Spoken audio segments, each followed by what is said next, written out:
June 6th, 1944, a date that would alter the course of World War II and save humankind from the grasp of tyranny.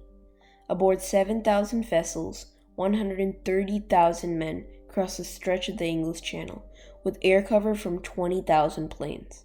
Never had such an armada been seen in the history of warfare. As dawn breaks over the unsettling shores of Normandy, hundreds of thousands of young men get ready to do the unthinkable. All their years of training have come down to this day. Whether the world would fall into the hands of evil was up to them.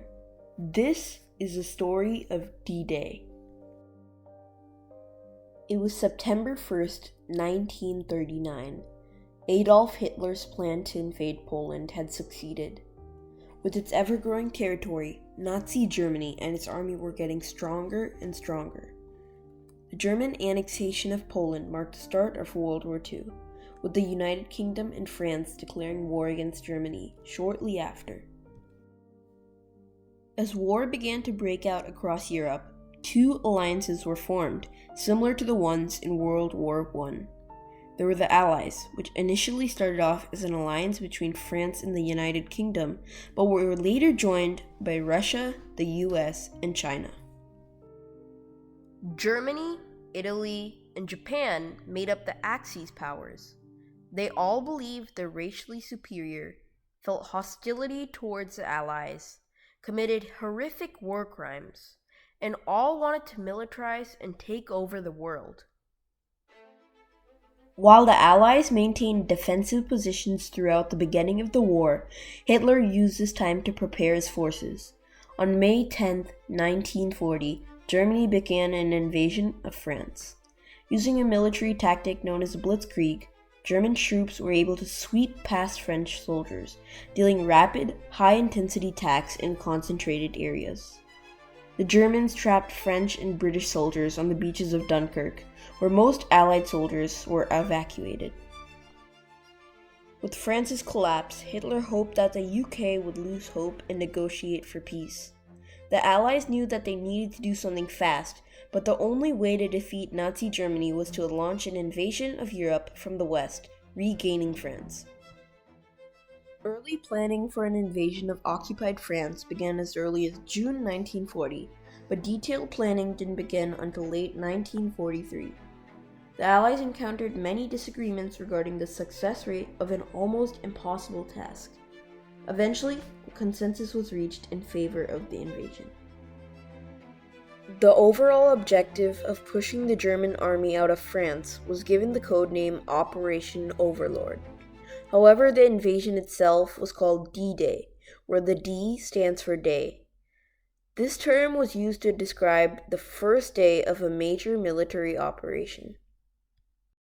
In the months and weeks prior to D-Day, the Allies carried out a deception operation to make the Germans think that the main invasion would be off the coast of Calais, rather than the coast of Normandy.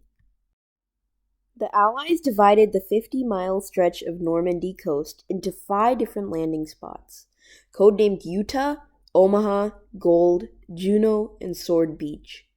British infantry were to land at Sword and Gold, the Americans at Omaha and Utah, and the Canadians at Juno.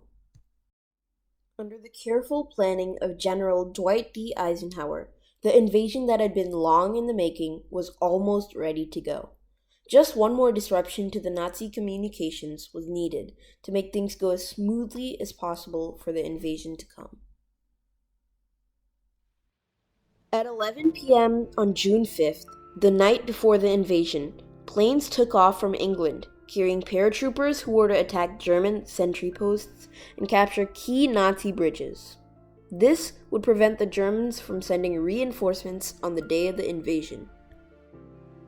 At around 6:30 a.m. on June 6, 1944, the first invasions had begun, marking the start of D-Day. On Gold, Sword, and Juno Beach, British and Canadian troops overcame obstacles, including barbed wire and minefields, and swept through the weak German defenses. The invasion of Utah was also relatively successful, as Allied troops faced less resistance than anticipated. Meanwhile, U.S. forces faced stiff resistance at Omaha Beach, where they suffered over 2,000 casualties. There, the Germans had the best defenses, positioned at fortified bunkers which overlooked the whole beach. American troops were pinned down for hours under the heavy German machine gun fire, which massacred any attacking forces. By nightfall, 34 more thousand Allied troops landed, and the German bunkers were eventually overwhelmed. With the coast of Normandy under control, the Allies began their movement inland. American troops took the port of Cherbourg, while British and Canadian troops captured the city of Caen. The Germans were suffocated because of Hitler's refusal to make tactical withdrawals, and because of this, many German soldiers were trapped by Allied troops. By the end of August, the Germans had retreated fully out of France. After the liberation of France, the war went downhill for the Axis.